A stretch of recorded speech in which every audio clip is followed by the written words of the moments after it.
राजनीती न्यूजच्या दुपारच्या टॉप 10 न्यूज। गिट्टीची भरधाव आणि अवैधरित्या वाहतूक करणाऱ्या डंपरने क्रेटा कारला जबर धडक दिल्याने शनिवारी महामार्गावर भीषण अपघात झाला। कारमधील बलून ऍक्टिव्ह झाल्याने कारमधील 5 जणांचे प्राण वाचले। सुदैवाने कुठलीही जीवितहानी झाली नाही, मात्र कारमधील 5ही प्रवासी किरकोळ जखमी झालेत।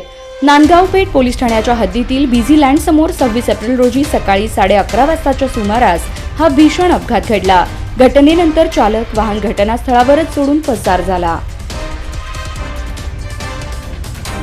अक्कलकोट शहरात शनिवारी रात्री 11 वाजता वीज पुरवठा खंडित झाला। मध्यरात्र उलटूनही रविवारी 3 वाजता लाईट येत नसल्याने संतप्त नागरिकांनी महावितरण कार्यालयात धडक दिली। 41° उकाड्यात घामाघूम झालेल्या नागरिकांनी कार्यालयात झोपून जोरदार बोंबाबोंब आंदोलन केले आणि महावितरणच्या ढिसाळ कारभारावर निषेध व्यक्त केला। 5 लाख रुपये घेऊन ये म्हणून पत्नीचा छळ केल्याप्रकरणी पतीसह 6 जणांवर गुन्हा दाखल झाला आहे।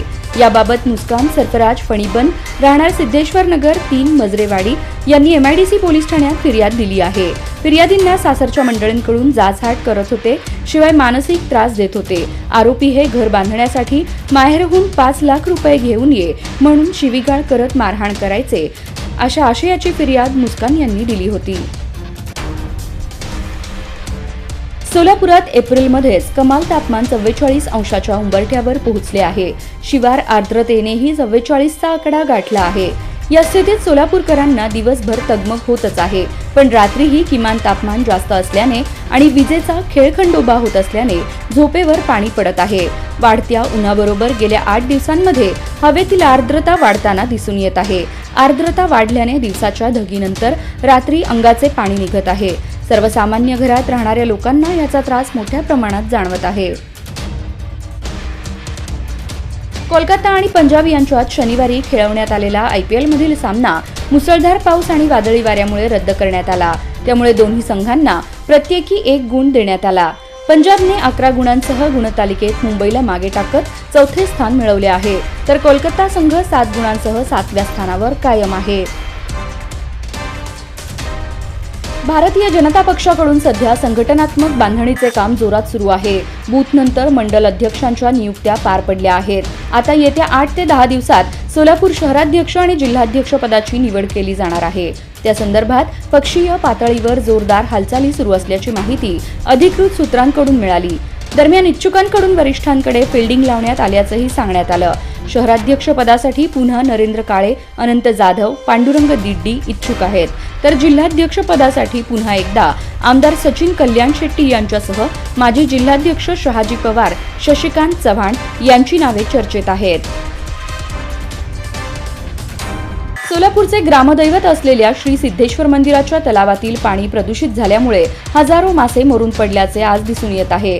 तलावाचे पाणी हिरव्या रंगाचे झाले असून मासे मृत्युमुखी पडल्याने परिसरात दुर्गंधी सुटली आहे। मासे खायला कावळ्यांसह अन्य पक्षी तलावाच्या कडेला मोठ्या संख्येने येत आहेत।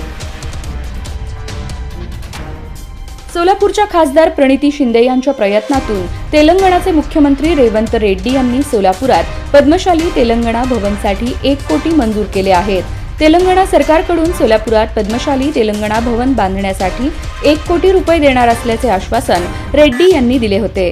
त्यानुसार तेलंगणातील पद्मशाली समाजाच्या पदाधिकाऱ्यांमार्फत शासकीय आदेश पद्मशाली ज्ञाती संस्थेकडे सुपूर्द करणार असल्याचे सोलापूरच्या शिष्टमंडळाला सांगितले। यावेळी खासदार प्रणिती शिंदे आदी उपस्थित होते।